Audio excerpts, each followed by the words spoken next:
Welcome to Donmar TV News Channel.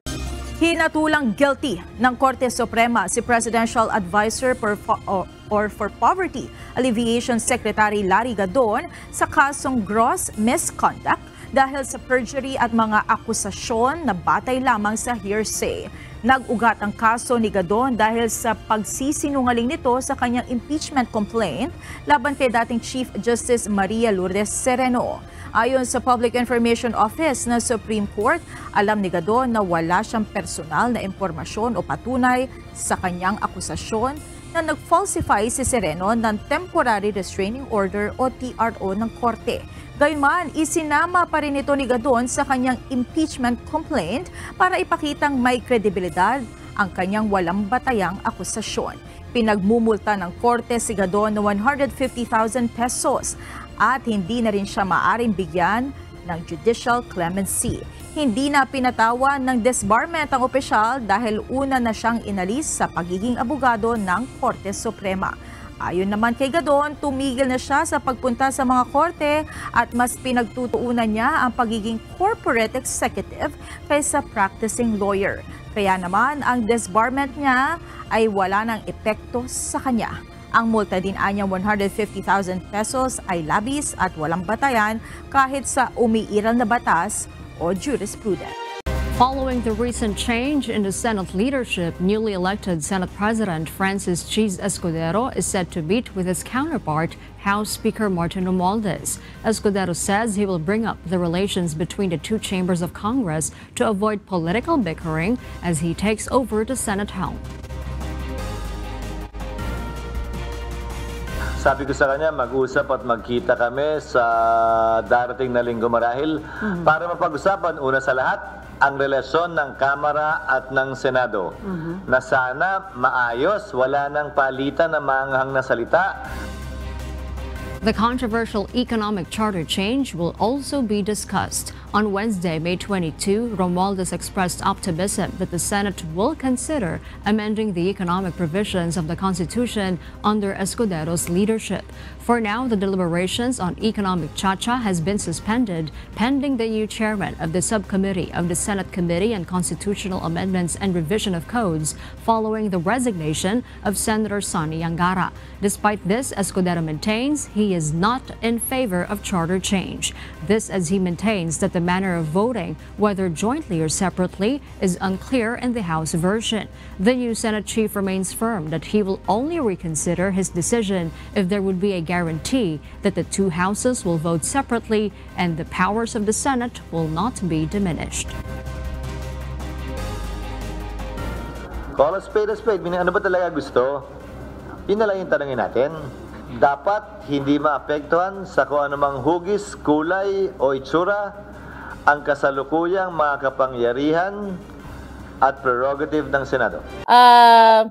Attorney Vic, diretso na tayo dito sa PIDEA leaks, no, yung nangyari kay Agent Morales. I don't know kung narinig mo na, for sure hindi mo narinig kasi galing sa vlog ko, na anytime soon ay i-release na si PIDEA Agent Morales.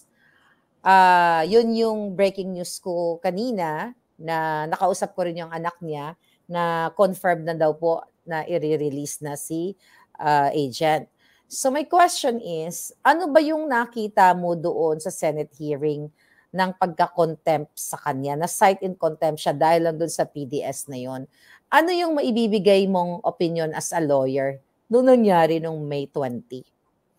Number one, kagaya ng sinabi ko sa interview rin sa akin kaninang umaga, mas maaga kanina dito sa Pilipinas, Marlica, I find it premature to have a former PIDEA agent Morales to be cited in contempt.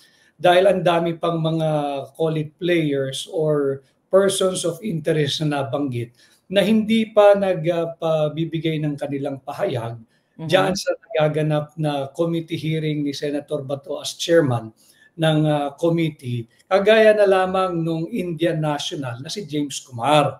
Yeah. Hindi pwedeng ang ma-cite in contempt ay yung primarily ang dahilan kung bakit nagkakaroon ng ganitong investigation. If if I gather my recollection correctly, Marlica, during the first hearing na established doon, kaya nagkakaroon ng hearing dahil sumulat mismo si dating PIDEA Agent Morales sa committee ni Senator De La Rosa, and he wants to clear his name regarding the PIDEA document that was apparently leaked in public and has gone viral in several social media posts and sites. So kaya siya, he was coming in clean. So bakit mo naman paparusahan yung resource person na kaya kayo nagkakaroon ng hearing ngayon ay dahil sa kanyang inisyatibo na magkaroon ng ganitong pagdinig.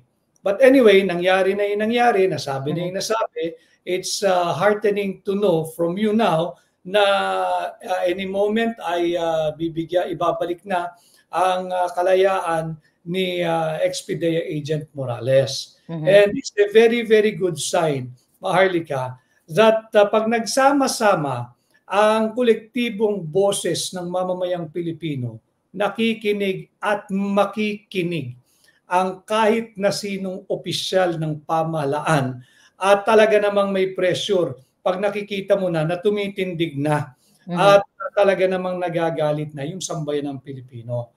And again, the hearing is supposedly, dalawa yung aspeto ng hearing, Maharlika eh. Diba yung leaked PIDEA documents and yung apparently, yung pinagyayabang ng pamahalaang ito na biggest drug hole ever in the history of drug enforcement ng Pilipinas. Hindi pa tayo nagpupunta doon. So ngayon, ang burden sa committee chair, I think si Senator De La Rosa pa rin. Hindi pwedeng i-terminate ang hearing na ito. Nagkulong kayo, nagdetine ng 2 tao, and hopefully ay makorek yung injustice na yan dahil nga for me as a lawyer, premature yung citation o at least kay PIDEA Agent Morales in contempt. Dahil hindi pa buo yung puzzle ang dami pang mga moving parts, nag-contempt ka na agad. Basis of the PDS. We have to remember that this guy, the former agent, is up against the entire agency. He was literally begging the committee chair na let the agency produce the entire records of his employment, yung entire folder. Huwag ipakita yung nag-nitpick pinakita lang yung dokumento na adverse sa kanya. Dapat mo yung buong document. Now, if the stand of the PIDEA is that they cannot produce the entire records, then hindi rin dapat i-admit yung katangi-tanging dokumento na adverse doon sa primary resource person. Dahil it seems to me, pati yung entire records of his employment were suppressed by the very agency that he is up against. So, nakita kasi Attorney Vic ng taong bayan yung abuse of power talaga doon sa Senate na supposedly sila nga yung tagapagtanggol. And well, I'm so happy now dahil doon sa news coming from the family na any moment ay marirelease na. Pero nakita ko kasi particularly si Senator Jinggoy Estrada na talagang naging unfair siya doon sa PDS ni Agent Morales. And although, yun nga, dito sa good news na narinig ko coming from the family, and I hope, maging lesson ito sa kanilang lahat na sana bago nila i-contempt ang tao, pag-isipan nila ng 2 o 3 beses, right? Yeah, I agree with you, Marlica. That's why also in the earlier program of Mahalin Natin ang Pilipinas, sinabi ko may remedies pa naman. May legal remedies yung abogado at yung pamilya ni Agent Morales. But while there is still time, plenty of time to correct the injustice, I hope the Senate, the senators involved, the chairman of the committee, and the members of the committee will correct the injustice done on the person of former PIDEA Agent Morales by letting him go. At yun nga, syempre pag may hearing, nagiging mainit They were all intense. Similarly, ang mga Pilipino ay very intense and passionate. Nasabi na lahat ng gustong sabihin ng lahat ng panig.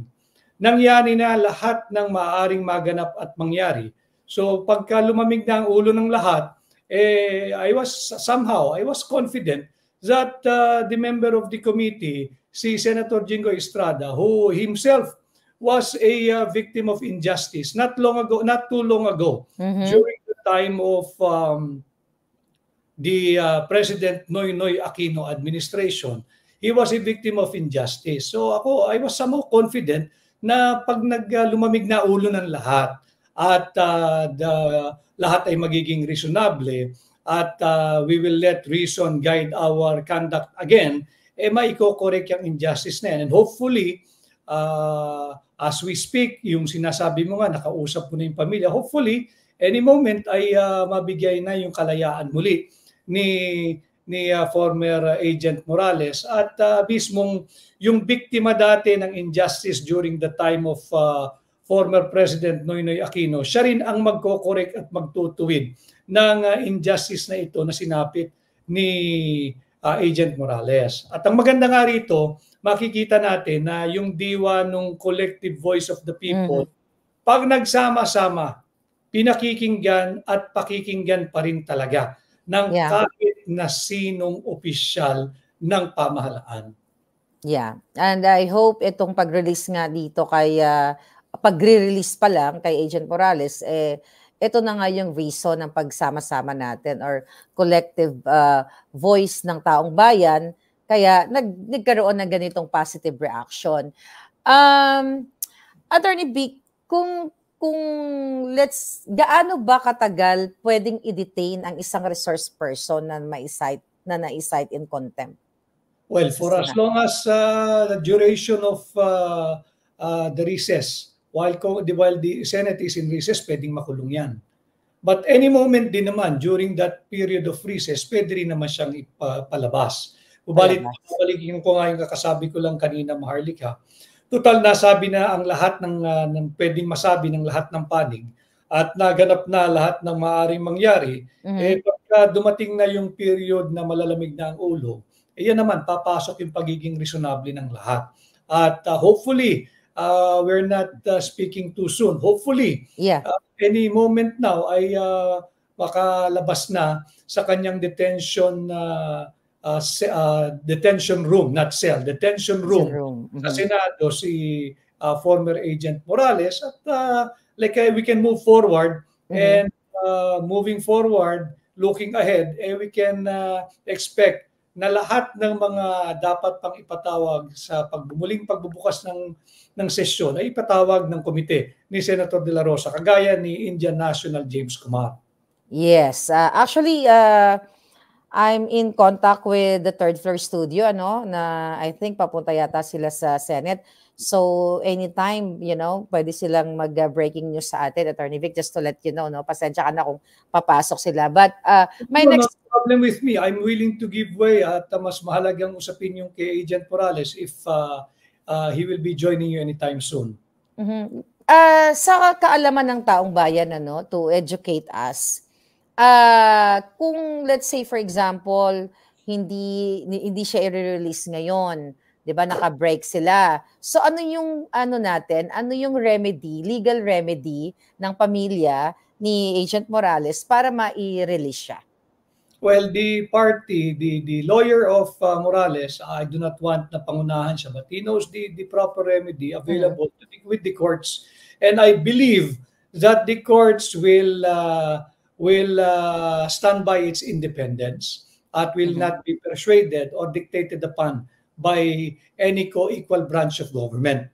At meron na kasi naging decision na sa kasong yan, yung kaso lang ni Ka-Eric at ni Dr. Lorraine Badoy, ganun din yung sa Farmally, kung matatandaan natin. May ang court doon na you cannot just detain any resource person without affording him all his rights under the Constitution and in violation of his rights to due process. So may remedy dyan. Kaya lang yun nga, ang sabi ko rin kaninang umaga, kailangan pa bang paabutin for the court to correct the injustice when the committee on its own can act on it and correct that injustice that was done and committed on the person and liberty of the detained Agent Morales o formerly PIDEA. At yun na nga, we're waiting for the third floor studio to bring in, hopefully, sa iyo, si Agent Morales at makita na natin na siya'y nakalaya na. I'm sure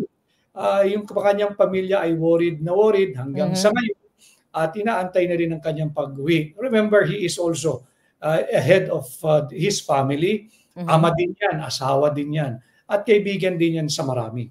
Yeah. Attorney Vic, sa mga nangyayaring ganito, no, let's say, yun nga, sa Senate at sa Congress, yung mga senador na nakakagawa ng ganitong klaseng pag-contempt or injustice sa case ni Agent Morales, ano yung ang political repercussion nito sa part ng mga politiko at ano naman yung effect nito sa atin, sa mga taong bayan?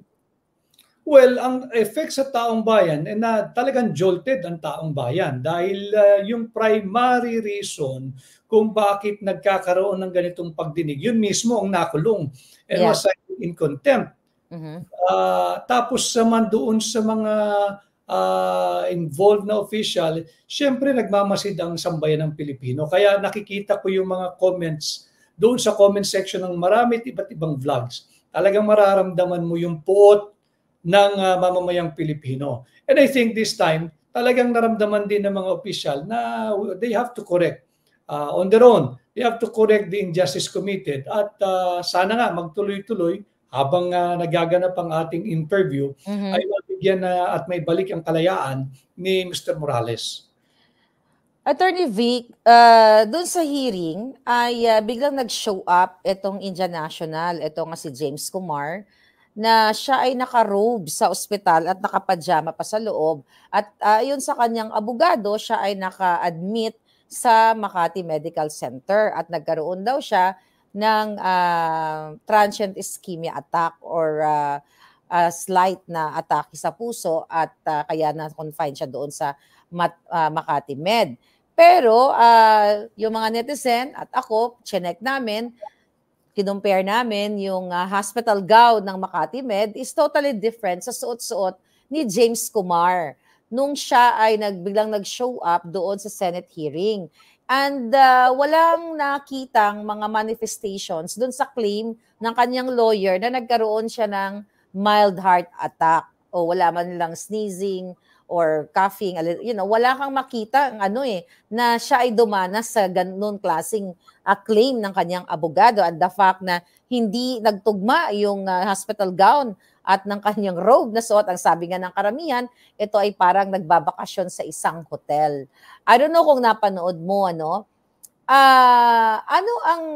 kasi para sa akin, Attorney Vic, panloloko yun not only sa Senado, kundi sa mamamayang Pilipino na umarte ka, let's say for example, kung talagang, para sa akin, acting lang yun dahil hindi siya naka-hospital gown na niloko niya ang Senado na kunwari nasa hospital siya, pero wala pala siya. Ano ang take mo dito as a lawyer? Iyon na Maharlika at mga kababayan, yun ang contemptuous, yun ang kagalit. Saan ka nakakita isang Indian national tila pinaglalaroan ang proseso ng ating institusyon na ang tinatawag nating Senado? Ngayon, kaya nga sabi ko, hindi dapat i-terminate ng committee headed by Senator Bato de la Rosa ang pagdinig na ito dahil hindi pa ho natin napapag-usapan itong issue ng Indian National that goes by the name James Kumar. Kinakailangan ipresenta niya yung kanyang medical certificate. Ano ba yung diagnosis? Ano ba yung prognosis? Yung kanyang attending physician or physicians? Yung kanyang perhaps medical record and even the billing, yung hospital billing. And it has to be attested by the officers of the hospital para pakita natin kung talagang totoong narariyan yan. Dahil yung sinasabing yung term mo, hindi ko lang ma-express yung medical term na binanggit mo. Pero suddenly ay nagpakita siya via Zoom. O if your attending physician have deemed you fit to take in that degree of stress na pwede ka mag-testify via Zoom, ibig sabihin maayos ka. That's true. At ang napansin ko dito sa hearing na to, pag napapatawag, yung mga masisiglat malalakas suddenly ay nakakasakit. And siguro dapat ipatawag yung attending physician. At ipakita yung record. Ano bang sakit nito? Kailan ba ito inadmit? Patingin ng hospital billing nito and so on and so forth para ma-establish. Dahil yung ginagawang ganun, yun ang highly contemptuous dahil pinaglalaroan yung proseso ng Senado over the willingness of the person himself who wrote to the committee at sinabing mag-imbestiga kayo dahil hindi akong source ng leaked document na yan. At yun pa nga ang nadetini sa Senado. But hopefully, moving forward ay magtutuloy itong hearing and then we will also hear from this committee of Senator De La Rosa ano na ba ang nangyayari or nangyari doon naman sa issue ng biggest drug haul ever in the history of drug enforcement here in the Philippines. Asa na yung driver ng van? Ano ba yung ikinaso dyan? Ano na yung estado ng kaso? At ano pa ba yung sinasabing, remember Marlica, nung pumutok ito, sila rin naman, yung gobyerno din naman ang nagpaputok nito sa media, nag-breaking news sila. And then pressed for many questions were asked. Ang sabi nila, meron pa raw ongoing operation and that they're applying for a search warrant. Ano nangyari doon sa application ninyo ng search warrant?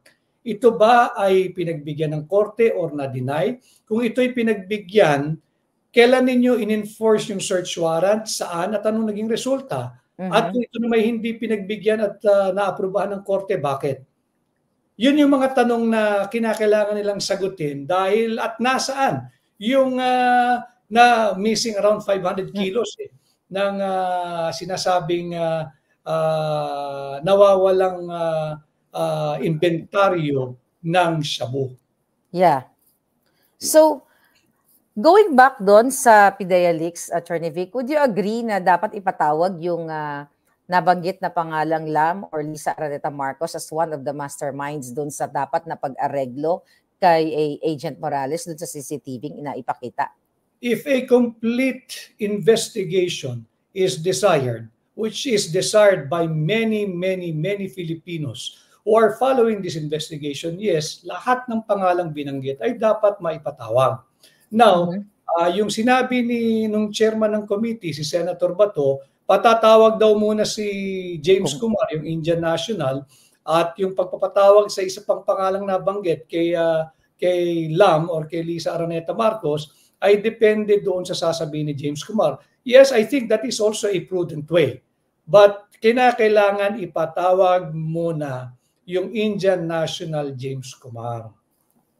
So, nag-agree ka kay Senator Bato na si James muna, then tignan ko ano yung sagot niya, tapos si Liza naman. Well, I know the pressure that he's going through.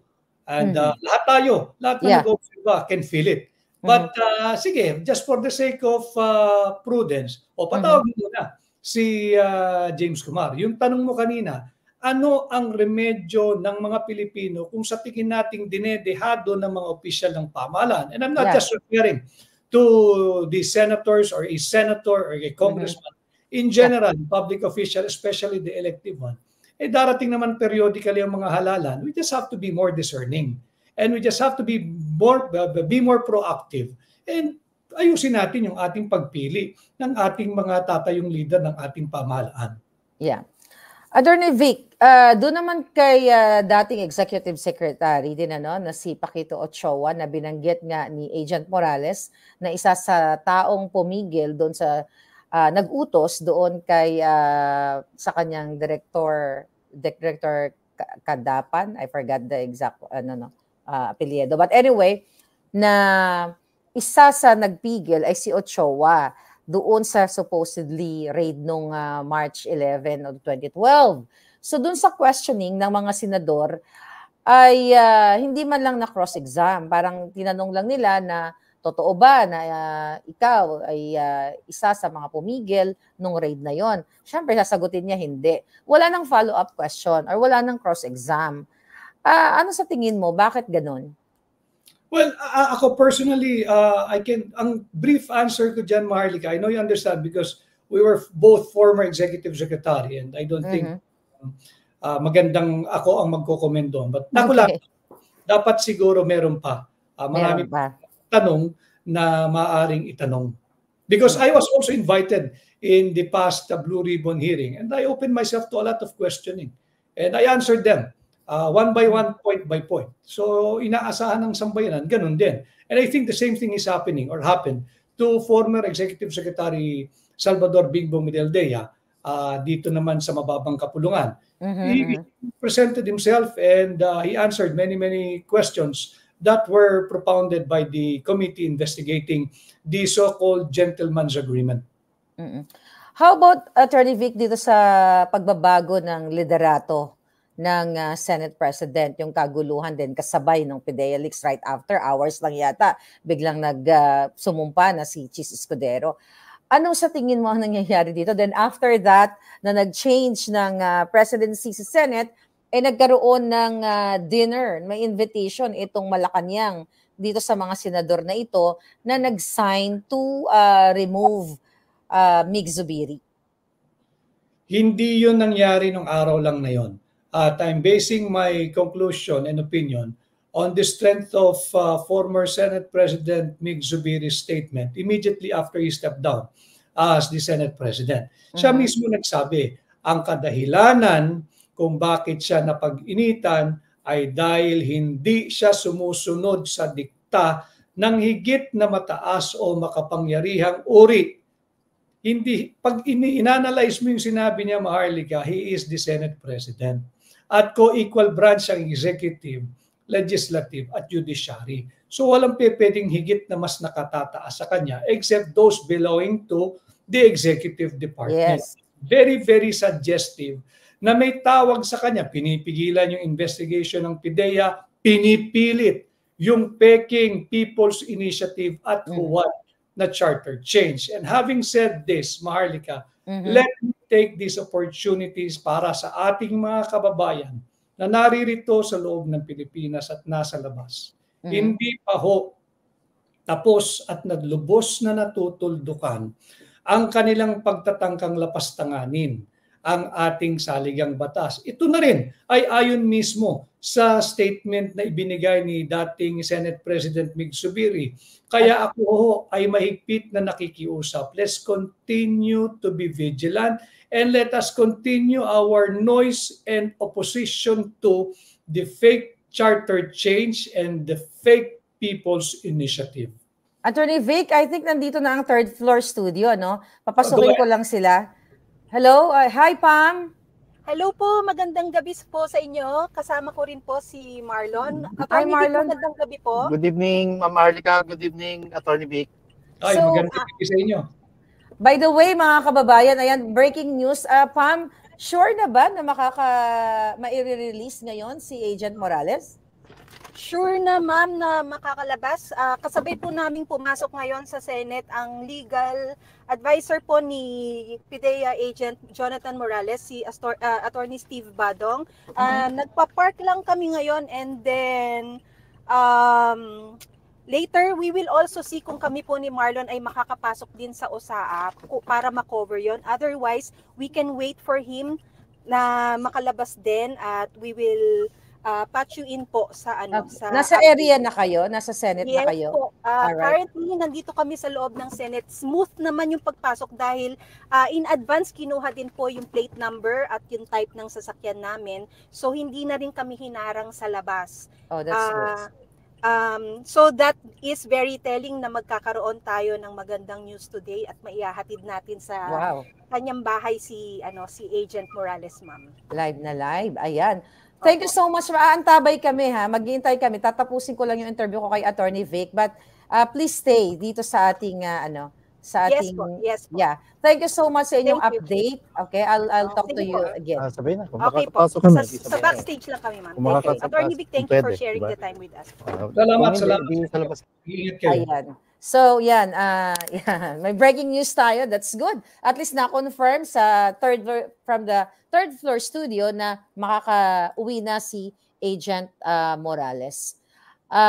Yes, sana nga ba tayo, Attorney Vic? It's a very welcome news at tutuwa higit para sa pamilya ni dating Agent Morales sa kanyang may bahay at mga anak at kamag-anakan na finally makakasama uli nila sa kanilang bahay at makapagpahinga ng maayos yung tao. And yun nga, sinabi ko, at the end of the day, pag malalamig na ulo ng mga tao at pumasok na uli yung pagiging reasonable ng lahat, all the injustices can always be and should always be corrected. Like what we are witnessing now, at mamaya siguro pag na-interview mo na, talagang maganda rin makapanayam mo si dating Agent Morales. Yeah. Attorney Vic, darating ka ba sa Leyte yung hakbang na maisog? Oh yes, yung mga kababayan natin dyan, I will be joining ang ating pong grupo, yung mga advocating to protect, uphold, and defend the Constitution dyan po sa Sabado, dyan po sa Tacloban City. Ako po ay magiging bahagi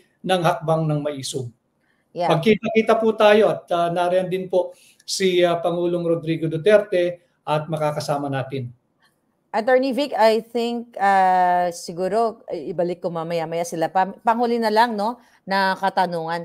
So recently, sinasabi ni Marcos Jr. na walang ginawa ang two past administrations, the Aquino and the Duterte administration dito sa Yolanda victims dito sa Leyte.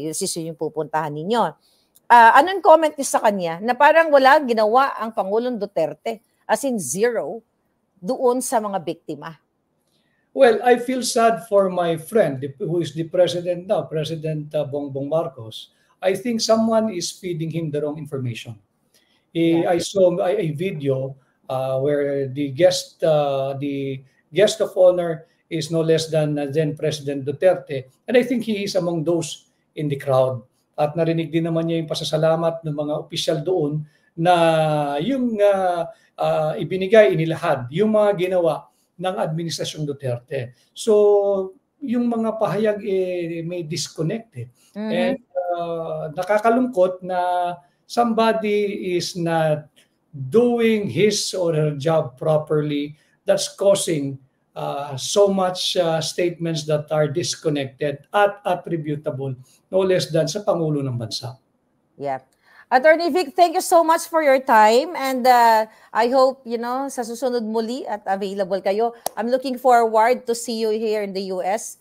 I'll try my best na makapunta sa New York kung makapunta ako, but hindi ako mangako. But thank you so much sa iyong pagiging maisog at pagsama sa amin sa boses ng katotohanan. At we're always here to support you. Thank you so much, Attorney Vic Rodriguez. Maraming salamat, Maharlika. Maraming salamat sa sambayan ng Pilipino. As lagagaya na sinasabi ko, I will always side with the Filipino people. Magandang gabi at mabuhay po ang lahing Pilipino. Attorney Vic, huwag ka munang umalis. I think that's Agent Morales. Oo nga. Ayan. Agent. Ayan. Expedaya Agent Morales, nakalaya na, di ba? Maraming salamat sa inyo. Yeah. Attorney Vic, thank you so much. I'll talk to them you. na. Thank you very much. Magandang gabi, Agent Morales, at mabuhay ka. Sa kwenta siguro, Agent. Ayan. So mga palangga, grabe ang ating breaking news talaga naman. Sir, I'm so happy po. Masayang-masaya ako at na-release na kayo. Actually, may nakarating sa akin. Alam niyo naman ako, sir, marami mga puting ahas na gumagapang. Gabi. Yeah. Agabi, dinalaw ako ni Senator Jinggoy Estrada at nag-one-on-one kami dito sa kwarto. Okay. So, meron pa Sige, hindi allowed. Paliwanag na. Ma'am Maharlika, pinakiusapan mo muna kami na siguro paglabas na. Doon na lang sa labas. Okay. Sige po. Sige. Okay. That's okay. Yeah, antay na lang kami mamaya siguro. Okay. Marlon, okay. So, marami bang tao sa labas? May mga nag-vigil? Wala kaming napansin, Ma'am Maharlika. Wala po kasi dire-diretso lang. Pero maayos naman yung treatment ng OSAA. Actually, sa gate pa lang, naka-team din na yung mga plate number namin. Dire-diretso. Tapos nung pagpasok namin sa registration, sinabihan na rin si Attorney Badong na dito sa parking na to. Andito po kasi yung parking ng mga senador. Ito ang parking ng mga VIP. So sa labas, yung parking ng mga empleyado. Dito, sinabihan si Attorney Badong na pwede na raw ipasok yung sasakyan para hindi na lalabas papuntang open parking si Agent Morales. Anyway, siguro po mamaya pagka complete na hong naiproseso lahat ng dokumento para sa pag-release kay Agent Morales, siguro ipapasok yung sakyan. At kung ipapahintulot, sa sasakyan na ho namin sasakay si Agent Morales o convoy na lang si Atty. Badon. So na kay ano na lang po yun, nasa osaan na lang po yun. Then, I believe at dapat escortan pa rin po siya ng OSAA, papahatid po sa bahay niya. Yeah, I heard no sa aking mga informer diyan na maayos naman daw ang trato ng OSAA. And napakagandang balita 'yon dahil syempre marami nag-aalala, Marlon, na mga kababayan natin na baga mapaano si Agent Morales based nga doon sa CCTV napanood ng buong mundo na yung threat sa buhay na pwede siyang maatake sa puso ng ganun-ganun na lang. So talagang worried ang taong bayan. But now na coming from you guys na he's doing fine. Ayan oh my God. Nakangiti talaga. Happy person talaga si Agent Morales. Ayan mga kababayan, live na live. Wala. So tayo lang. About to sa walang pala. Ma'am Marlica, hindi po, kukunin na lang. Ma'am Marlica, wala na ho palang mag-escort na OSAA. So kami na lang ho ni Miss Pam sa ni Atty. Badong ang siguro ko convoy. Sa amin na sasakay, convoy ka na lang. Nakasunod ka na lang. Okay. Si Atty. Badong. Gusto mo dito ka muna at kunin ko yung kotse mo. Kotse ko? Ikaw na kumuha? Wow. Okay. Sige. Hindi, nililipat akong gamit. Nililipat akong gamit, Pam. Ikaw muna mag-ano. Pwede na naman siguro. Kalabas na si... Ano to? Wow. Abay. Ayan, mga kababayan, naririnig nyo si Agent ayan, nakikita nyo po. Ayan, kasi may mga lumabas na in the past na na-release na raw. Ngayon po, live yan. Okay, live tayo. Ay, Agent Morales. Yung roommate nito, nakalis na rin? Ang yung roommate, di ba? Bilis Hindi mo narinig. Ang bilis. Hindi mo narinig. Kasi dyan yung kapatid yun na sumundo na. Agent, narinig mo ko? Ayan. Ayan, live na live tayo ngayon. Maraming salamat sa third floor studio, no? Kay Pam at saka kay Marlon. Andito si Yusek Pam at saka si Yusek Marlon. Actually, kung paano namin iniwan, ganun pa rin naman. Thank you kay General Angkan. Okay? Very grateful kay General Angkan. Napasalamat ako doon kay tumababa o namaya? Roberto Angkan. Pinatabahan niyo naman masyado. Sa OSAA family. At ganoon din kay Senate President Chis Escudero. Bali, 2 beses niya ako pinuntahan ngayon kanina. Okay. Yung binalita niya na marirelease ako at pinuntahan niya uli ako bago sa yun. That's good news. Ko. Yeah. Tapos ganun din si Senator Jinggoy Estrada. Talaga nag-usap kami ng puso sa puso kagabi. Wow. One-on-one kami. At yung sabi nga niya, ikaw, binastos mo pa ako. Sabi niya gano'n. Sabi ko, paliwanag ako sa kanya. Sabi ko, sir, yun yung normal reaction ko lang po yun. Pero sabi niya, hindi naman tayo magkaaway at trabaho lang, sabi niya. Basta sana naintindihan mo rin yung pagkakakontempt mo. Yun, at pinaliwanag ko rin naman sa kanya.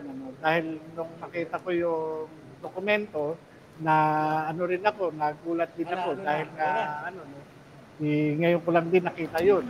At yung sabi ko nga sa kanya, ang duda ko, mukhang ito talagang pineke. Yung dokumento na BBS. Pero sabi ko nga, ang hindi ko lang, sana maipakita yung original. Kasi ang tingin ko, mukhang crafted yung parang let's give Senator Jinggoy Estrada the benefit of the doubt po doon sa PDS na sinabit sa kanya ng PDEA, parang ganun ba yung ibig niyong sabihin? So, pero siyempre siya, lang niya, kung ano yung nasa kanya, at siyempre nakita niya, certified true copy. Pero sabi ko nga, sir, kaya nga po, kinukontest ko yung dokumento, at kaya po hinihingi ko yung gusto ko makita yung original. Okay. Para at least ma-examine. Yeah. Ang importante, JM, nagkausap kayo ng masinsinan kasi nga wala naman kayong personal na galit sa kanya o kahit sa kaninong senador. Humanga din ako sa kanya at doon ko nakita yung professionalism niya na kahit na nagkakaroon kami ng bangayan during Senate investigation sa hearing, pero talagang pinuntahan niya ako at pinasarado nga niya yung pinto, talagang nag-one-on-one kami dalawa. Okay. At yun nga, nakita ko talaga yung sinceridad niya na may mga tanong siya sa akin na binigyan niya ako ng pagkakataon. Sabi niya sa akin, una, gusto mo pang lumaya kasi dalawang buwan kami magbabakasyon. At sinabi nga niya, meron lang akong gustong itanong sa'yo na ano po yun, sir, sabi ko gano'n. Gusto ko umamin ka. Sabi ko, ano po aaminin ko? Ngayon, tinatanong niya kung kilala ko kayo na personal. Sabi ko, hindi ko po siya kilala. Tanong niya ako kung paano napunta sa iyo yung mga dokumento. Sabi ko, hindi ko nga po din alam. Kaya po, ang din sa akin, ang usapan namin pamilya, sulatan si General Lasso para talaga na wala akong kinalaman dun sa sa inilabas mong mga dokumento. So yun po. Yeah. So maganda naman po yung trato sa iyo sa loob. Kumusta po yung pagkain? Ay, napakaganda at alagang-alaga. Mukhang nadagdagan pa nga yung timbang ko Dahil sa sarap ng pagkain. Talagang very accommodating yung kusaa. Talagang para akong nagbakasyon sa isang hotel. At least may maganda naman tayong nasabi sa ating ahensya ng gobyerno. Fairness naman, wala silang partisan. Trabaho lang talaga. Siyempre susunod ka rin, dahil security mo rin yung pag-uusapan dahil nga para sa akin din Kaya yun naman din Alam mo, JM, salamat kay General Antan at saka doon sa mga taga-USAA, sa mga empleyado at saka doon sa mga security. Alam mo, JM, napaka bait ng ng trato sa iyo diyan at nagpapasalamat kami. Gusto ko lang ipabatid sa inyo na ang dami pong nagmamahal sa inyo. Ang daming nag-aalala sa social media. Talagang ako po taus-puso nagpapasalamat, ganun din sa ng aking pamilya. At ako'y talagang yung patuloy niyong pagdadasal, pananalangin na ako ay patnubayan ng Diyos. Yun naman, natupad po. Kaya dahil din sa mga panalangin niyo at pagmamahal na ipinadadama niyo sa akin, kaya andito, nagtulong-tulungan ninyo na mapakiusapan ang pamunuan ng Senado para ako ay mapalaya. Kasi nangyayari pala talaga kahit pala minsan kahit na recess ang Senado, meron pa rin talaga palang naiiwan na kaya itong nangyari na to sa pagtutulong-tulong ninyo ay talagang nagkaroon ng katuparan yung aking kalayaan. Yes. Kaya nagpapasalamat ako sa inyo lahat. Actually, sabi po ng mga viewers, gumwapo po kayo Gumwapo. I mean, fresh na po kayo. Gusto ko lang po kayo pangitiin, Agent Morales. Let me know kung kailangan nyo nang umalis, ha? We can just continue Excuse, Ma'am Marlica, siguro po sasakay na lang sa amin sa kotse ko si Agent Morales together with Miss Pam. Tapos naka-convoy po si Attorney Badong sa amin. Basta ganun na lang. Ang importante ay nakita kayo ng taong bayan, na buong-buo po kayo, gwapong-gwapo muli. At at narinig namin magandang ang pag-alaga sa inyo ng USAA and si Attorney Badong, hindi kayo iniwan. Sir, thank you po. Thank you po talaga. Yeah, thank you so much. Thank you po. Thank you. Siguro, thank you. Siguro dito na, Agent. Thank you. Mag-interview na lang tayo, Marlon, Siguro papahingahin ko na muna si si Agent Morales. Boss. Trabaho yan eh. Thank you, thank you, sir. Thank you. Sana wag muna tayo magkita muna. Tingnan muna, sana. Magkita na lang sa taas sa susunod na hearing. Yeah. Thank you. Yeah. All right. So, Pam, thank you so much. And I know you guys talagang sobrang malaki ang naitutulong ninyo sa kay Agent Morales. And thank you din na nakapag-connect tayo. So, siguro pagpahingahin ko na muna si Agent Morales at alam ko excited na rin siya umuwi at gusto ko kayong pasalamatan ng mga tao dito sa social media. Pinapasalamatan ng Third Floor Studio, kayong dalawa, katuwang namin kayo. Dahil pare-pareho tayong pinagdadaanan, biktima ng injustice. Kaya naman, we have common denominator dito. Thank you so much talaga sa pagtulong ninyo at pagpunta nyo dyan sa Senado. At katuwang kayo, this is historical, na isa kayo sa mga, kayong dalawa ni Marlon, kayong Attorney Badong talaga na hindi iniwan si Agent Morales. Anong feeling mo ngayon, Pam, na nakalabas na si Agent? I'm very grateful, ma'am, na ako po ang nasa behind the camera kanina dahil ako po ay emotional nung nakita ko po si Mr. Morales and he knows that.